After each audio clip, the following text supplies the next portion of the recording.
আরামবাগ গড়বেতা যোগাযোগকারী রাজ্য সড়কে অপর কামারপুকুরে ছাতালের উপর জল উঠে এক ভয়াবহ বন্যা পরিস্থিতির সৃষ্টি হয়েছে। ক্রাইম প্রেস বেঙ্গলের পর্দায় আমরা সেই চিত্রই তুলে ধরার চেষ্টা করছি। আজকের এই মুহূর্তে আছি আমরা কামারপুকুরে বন্যা পরিস্থিতির পিছনে দেখতেই পাচ্ছেন, সেখানে আমাদের মানুষজনের যে অসুবিধা চলছে সেই অসুবিধার কথা মানুষজন তাদের নিজের মুখ থেকেই বলছে। শুনে নেবো ওনারা কি অসুবিধার কথা বলছেন।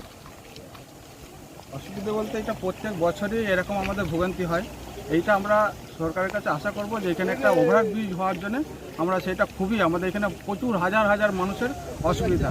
সামান্য আমি আজকে বাজার বেরিয়ে যেতে পারছি না, রুগী বা যে পেশেন্টরা কোনো এখানে প্রেরণার কোনো সুবিধা নেই যে আমরা ওই ধারে যাবো, ডাক্তার দেখাবো বা কী করবো।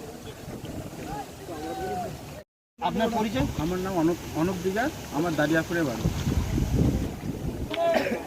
হ্যাঁ, এরপর শুনে নেবো আরেকজনের কাছ থেকে, ওনার মুখ থেকে এই বিপদের দিনে ওনারা কিভাবে দিন কাটাচ্ছেন। শুনে নেবো ওনার কাছ থেকে। মানে অবশ্যই এখানে এই মিলটাতে আমাদের এই আপদকালীন আপাতত যে একটা গার্ডওয়াল আপাতত থাকতো আমাদের, তাহলেও কিন্তু মানুষের বিপদে আপদে যেতে পারতো। এখান থেকে নদীর এপার থেকে আপ টু আপনার বদগঞ্জ পর্যন্ত যে সমস্ত গ্রামগুলো আছে সত্যি করে খুব অসুবিধা মানুষের বিপদে। ও ডাক্তারখানা হতো সবই আমাদের বড় ডাক্তার বলতে এখানে কামারপুকুর বা আরামবাগ মেডিকেল কলেজ, সেখানে যাওয়ার জন্য একটু অসুবিধে। এখন বিশেষ দরকার মেন ব্রিজের উপর গার্ডওয়াল, তারপর একটা ওভারব্রিজ হতে আরও ভালোই হয় এই মুহূর্তে। এটা প্রশাসনকে আমরা আপনাদের মাধ্যমে জানাচ্ছি, যদি আমাদের এটা শুরু হয় আমাদের আপনি এই নদীর ব্যাপার থেকে আপনি বর্ধমানের পর্যন্ত যে সমস্ত গ্রামগুলো আছে সে গ্রামের মানুষ খুবই উপকৃত হবে। নন্দী 7 বিঘা গ্রামে বাড়ি।